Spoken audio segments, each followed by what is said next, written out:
چاره بکسم بیا دستم گیره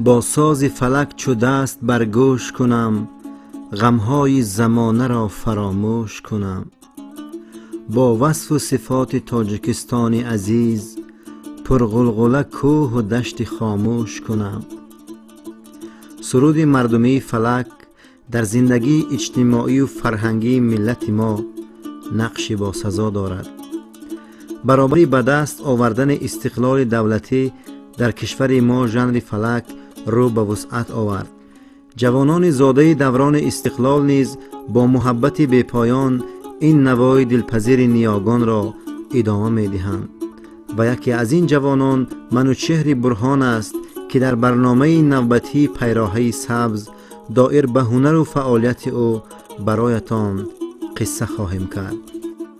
وقتی که خردسال بودم در دهه و در محفل‌های فرهنگی انا همون دهه اشتراک میکردم و تصمیم گرفتم که به شهر دوشنبه اویمو در یکم مؤسسه موسیقی تحصیل کنم و سال 2006 باشد همین خیلی هم شد که به مکتب موسیقی به نام میرالله عطایف آمدم و در شعبه سرایندگی عنعنوی داخل گشتم و بعد ختمی انا همون مکتب اینترنت با کنسرواتوری ملی جمهوری تاجیکستان به نام طلبخوجا ستاروف با فاکولته موسیقی سنتی تاجیک با کافدرای سرایندگی عنعنوی در بخش فلک در دست هنرمند خلقی تاجیکستان فیضعلی حسنوف طول 5 سال انا همین نازکی‌های فلک سرایی یعنی فلک خوانی را آموختم و امروز با افتخار گفته میتوانم که در پهلوی انا همین هنرمندان شناخته کار و فعالیت کرده ایستادم. در دوام 5 سالی که با همراهی من یعنی که همچون شاگرد فعالیت میکرد بسیار بشری فعال خود را همچون دانشجوی فعال نشان میداد در کارهای جمعیتی در کنسرت‌های اکادمیکی در چاره‌بینی‌های فرهنگی دانشگاه و بیرون از آن دائما فعالانه شرکت می‌ورزید و از اینجا بود که پیهن برنامه مکمل شده ای که وابسته شدگی بود در هر یک نیم ساله با بهای خوب الله این برنامه ها رو جنبش میکرد. یک قسمت منوچهر به من خیلی پسند است که او از عهده کاری که به او میفرمایند و از عهده اون کار خود به خوبی میبراید و چی کاری که به اون مثلا پیشنهاد میکنند یک این خصلت خوبی دیگرش این است که من میتوانم میگوید من میتونم او از عهده همه کار از خودش باوری دارد که برآمدن میتواند و شاید همین خصلت او را به نظر گرفته همین عادت او را به نظر گرفته کنسرواتوری ملی امروز او را به کار قبول کرد دعوت کرد او را به هیچ کجا رفتن نمودند و امروز من خوشبختم که چون برهانوف منوچهر یک دوست یک همکورس یک همکار دارم. منوچهر برهان تا صنف هفتم در مکتب تحصیلات میانه رقم 50 ناحیه واسه تحصیل کرده پس از آن تحصیل خود را در مکتب اینترنت میانه مخصوصی موسیقی جمهوریوی به نام میرالله عطایف ادامه می دهد. بعد از ختم این مؤسسه تعلیمی دانشجوی کنسرواتوری ملی تاجیکستان به نام طلبخوجا ستارو می گردد. در فاکولته موسیقی سنتی تاجیک کافدرای سرایندگی عنعنوی بخش فلک تحصیل نموده آن را سال 2015 با موفقیت ختم می نماید. موصوف عین زمان همچون اسیستنت در کنسرواتوری ملی تاجیکستان فعالیت می کند. در کنسرواتوری ما بسیار پهلوهای فلکخوانی نواختن اسباب‌هایی که خاص به آن همین فلک است آموختیم. هنرمند فیضعلی حسنوف باشد بسیارتر به ما таъкид мекарданд ки ҳунарманд махсусан ҳамин дар равияи фалакхонӣ бо асбоби думра навохта хонад. ва мо кулли шогирдони ана ҳамин ҳунарманд Ҳасанов бо думра мехондем, силсилаҳо мехондем, шоҳбайтҳо мехондем, месароидем. дар давраи корӣ доимо Бурҳонов назди ман омада боз аз аҳволи сабку услуби фалаксароиву таҳиятсозии барномаҳо пурсу пош мекунад ва мо ба қадри имкон ба он кас кӯмак мерасонем. яъне муаллими ҷавони ояндадор аст. умед дорем ки дар оянда яъне ки иқдоми устодони ки ба вай дарс гуфтанд ин иқдомро он кас идома медиҳад ва боварӣ дорем ки дар оянда сабку услуби фалаксароиро дар консерваторияи миллии Тоҷикистон ба ҷавонҳо расонида метавонад. ҳунарманде ки мехоҳад оянда ҳунарманд шава ҷавон, интизом аввал интизом, ахлоқашро бояд дар дасти худаш гирад. Манучер аз қабили ҳамин шогирдои дигарамон ҳаст ки бисёр интизоми олӣ дорад. бисёр бачаи ба маънӣ аст, бачаи ба фарҳанг аст. имрӯз ӯро дида дигар ҷавонҳо ҳам ҳамин хел бояд ки бале фаросати фарҳангиро ихтиёр пеша кунанду доим дар мадди аввали сармашқи кории ҳаррӯзашон монанд. рафтору гуфтору кирдору омадан рафтану дарсхонию ҳама сармашқ бигзоранд. манучер айнан ҳамин хел аст, ҳамин хел бача аст ва овози хуб дорад.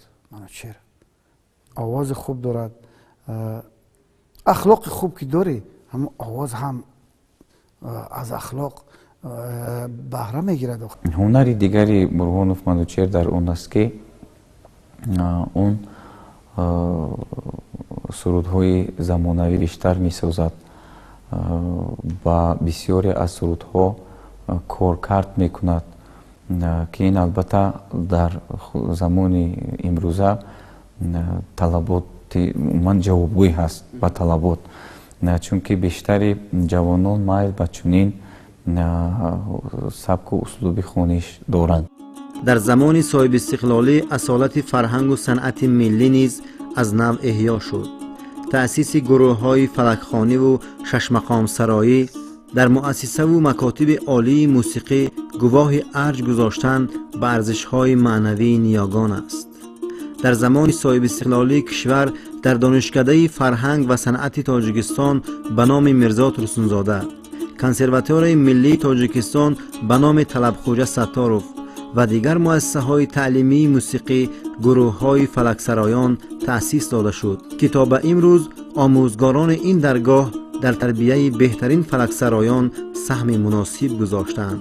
бояд зикр намуд ки шаҳомати нидои зимни иҷрои суруди фалакӣ ба самопечанда ҳамеша аз овозхон лаҳни шевою хониши пурқувватро тақозо менамояд. бинобар ин маҳорати кашидани овоз، риояи рабтҳои мусиқӣ ва тарзи ба сомеъон расонидани матлаб на ба ҳар сароянда муяссар мегардад. хушбахтона манучеҳри Бурҳон дар ин самт муваффақ аст.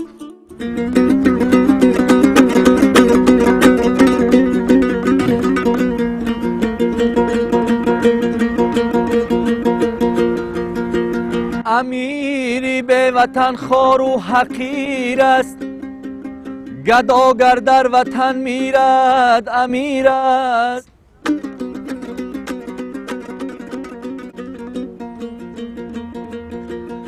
من نمیگویم وطن بر من چی داد، پرسم از خوده بر وطن چی دادیم.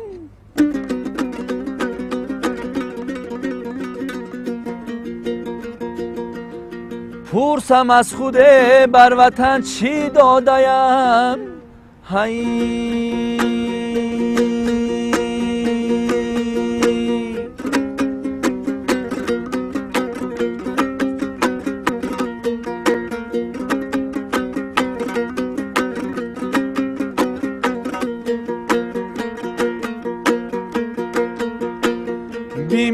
مرگم به کفن میرم نخواهم به وطن باشم چو شیری مادرم لب تشنه ای آبی وطن باشم چو شیری مادرم لب تشنه ای آبی وطن باشم نخواهم به وطن باشم نخواهم به وطن باشمی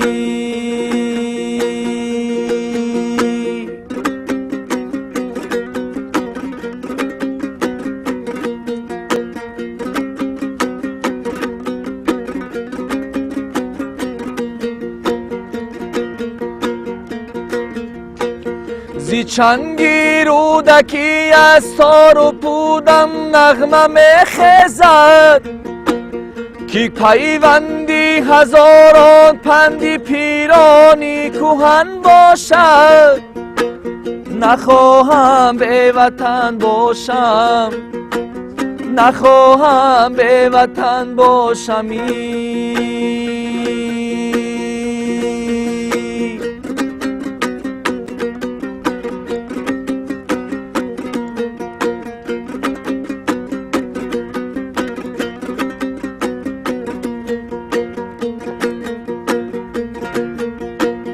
همه آهی فلک در ناله های چند گونه دیدم و طبیشا چون شاهنشهی ملکی یمن باشم و طبیشا چون شاهنشهی ملکی یمن باشم نخواهم به وطن باشم نخواهم به وطن باشمی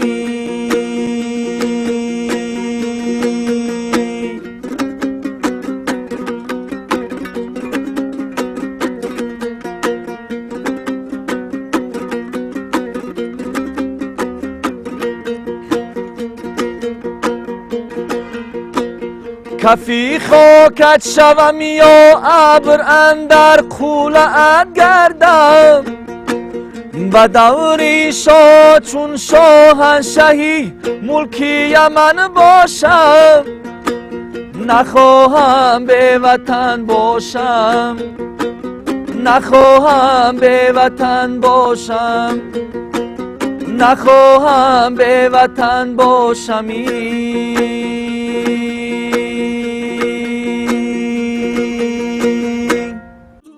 مهارت و ملکه بلند منوچهر از مد نظر آموزگاران کنسرواتوار ملی تاجیکستان دور نماند و محض با تلاش آموزگاران این درگاه با نفوذ او به کار دعوت شد و حالا برای دانشجویان از فلک تعلیم می‌دهد. امسال ما در رخصتی مهنتی با یک گروه آموزگاران سعدالله کریموف، چهارشنبه غایب نظرов، مرادعلی علیوف، لطفیشویف قادر با ولایت خطلان و ولایت مختار کوهستان بدخشان اکسپدیسیای etnografی کردیم و در این اکسپدیسیا ما موادها اویدی فلک جمع آوری کردیم، یعنی فلکی دو منطقه کولاب و بدخشان و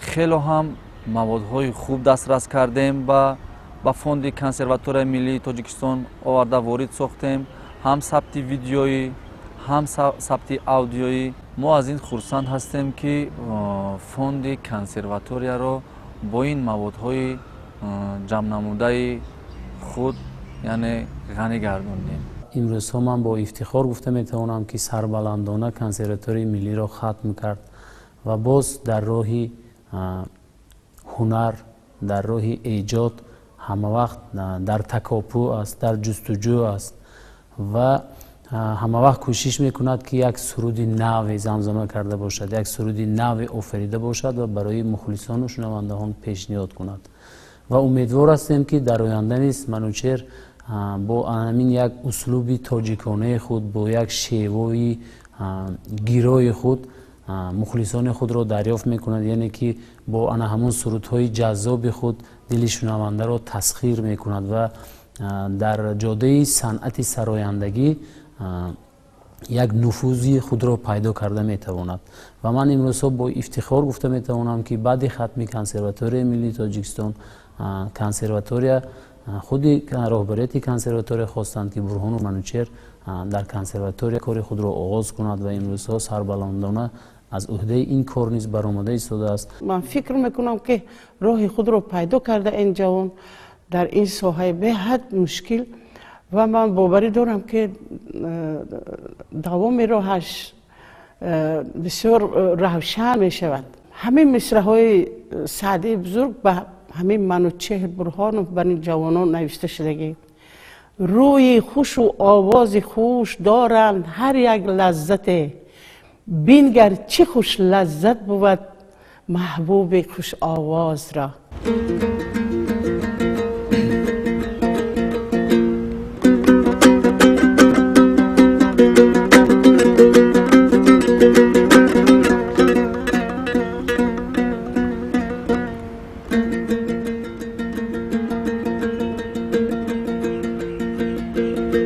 اگر دشمن به پا افتد به تعظیمش مشو مغرور که خم خم رفتنی صیاد بهری قتل مرغان است.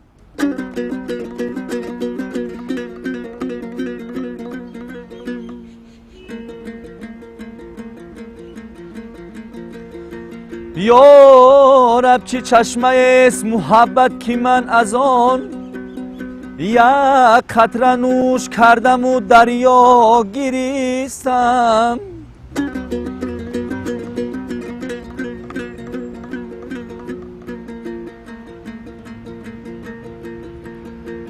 از دشمنی دوست نباشد باکی، دشمن چو شود دوست حذر باید کرد.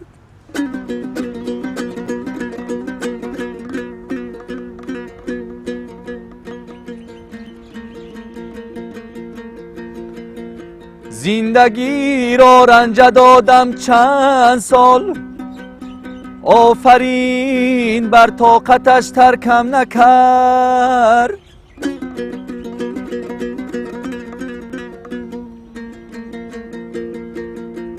آفرین بر طاقتش ترکم نکرد.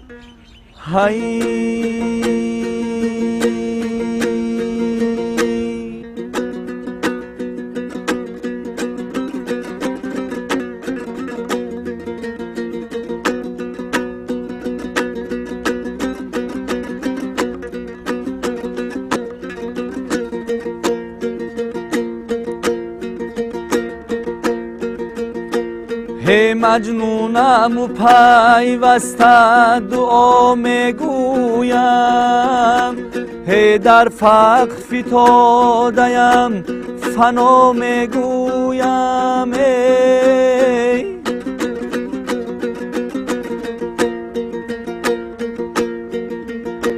ای همچون یوسف فتاده اندر تگیچو،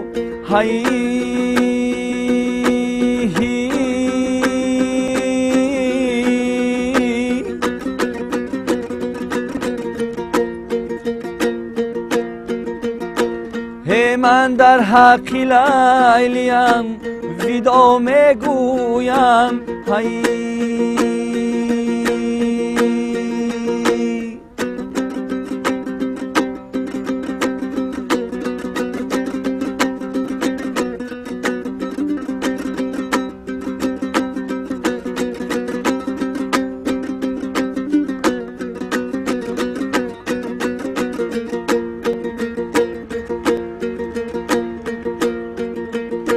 هی دنیا را به خود وفا ندیدم گذشت، ای انگشتی پشیمانی گزیدم گذشت جان.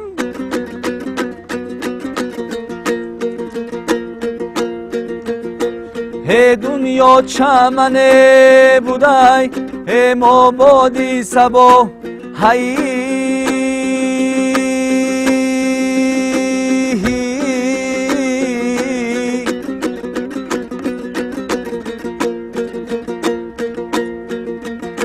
یک عمر دویدم و پریدم گذشت یک عمر دویدم و پریدم گذشت یک عمر دویدم و پریدم گذشت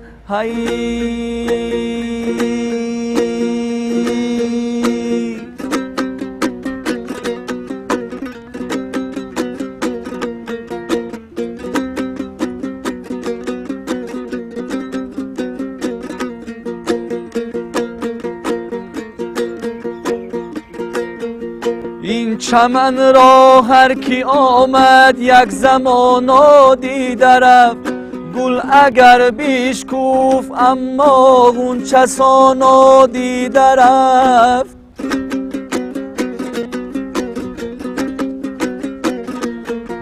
وحشتی امکان چندان چشمی ما پوشیده کرد میوه این باغ را پیر و جوانا چیده رفت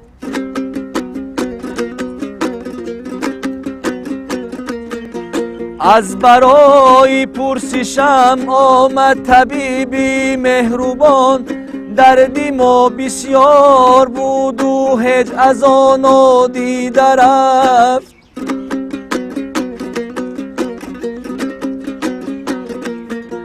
حاجیان کوترینی مردمان دانی که چیست آن کی عیبی خویش دید و از کسان دیده رفت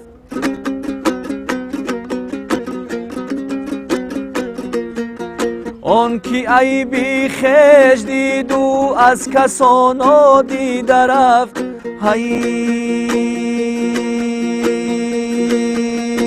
فلکی که حوزی اجرا کردیم سرشویش شهد بود یعنی درآمدی فلک روانه و بعدی شهد خوندن زینه دویم یکم و دویمی فلک روانه بود و سیوم قسمی که گذاشتیم این یعنی شکسته.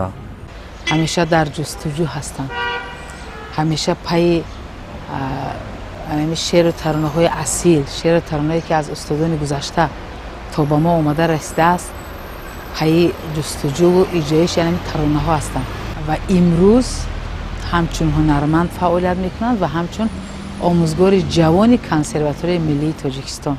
نه به هر کس میسر می شود که او هم هنری خوب داشته باشد، هم مطربی خوب، هم نوازنده خوب باشد، هم دانشی خوب داشته باشد، شعر بسیار خوب میخواند، شعر بسیار خوب میفهمد.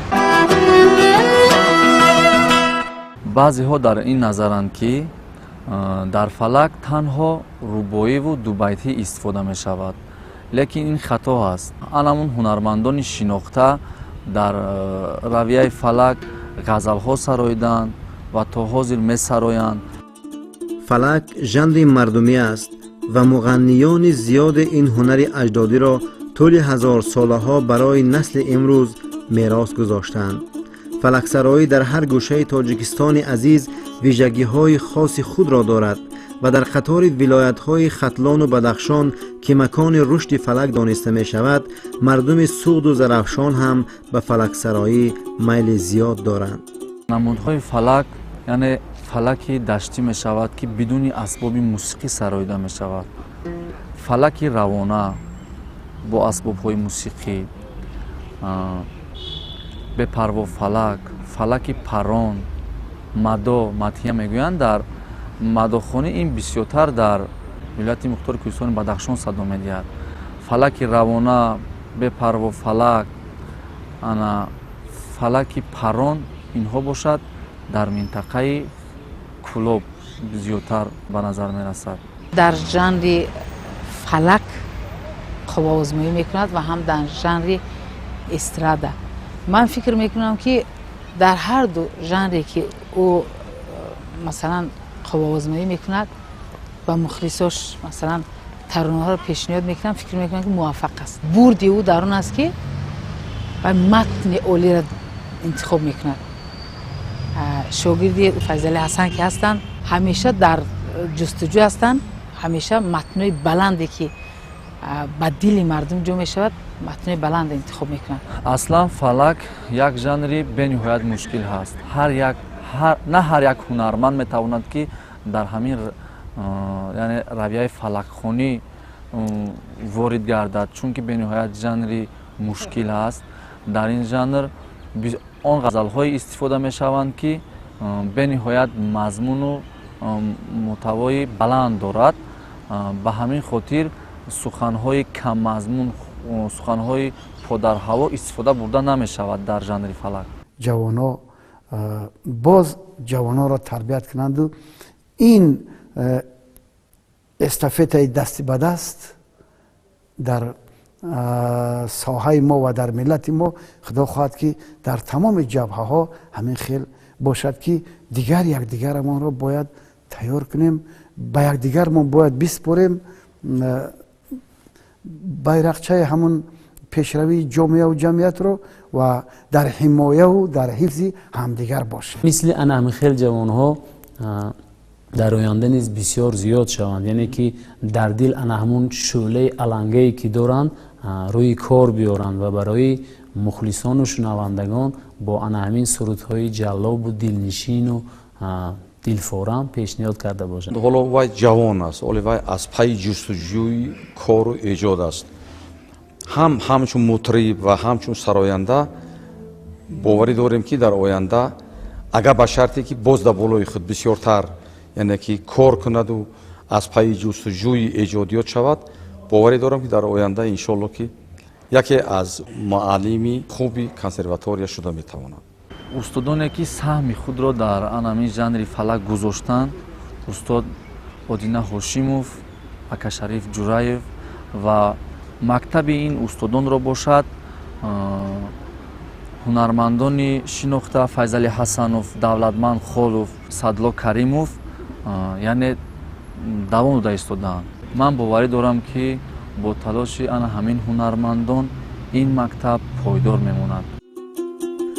фалак ин навоест ки инсонро ба олами созу роз мепайвандад. фалак рози дар дил нуҳуфтаи ҷонона ва замзамаҳои муҳаббатрези ошиқона мебошад. манӯчеҳр ки дилбохтаи ин навои ҷонсӯз ва ин ганҷинаи таърихи ниёгона аст, таманно мекунем фарёди дилаш то ба гӯши фалак расида бошад. агар медид маҷнун он чӣ ман дар ошиқӣ дидам, намеовард ба лаб то қиёмат номи лайлоро.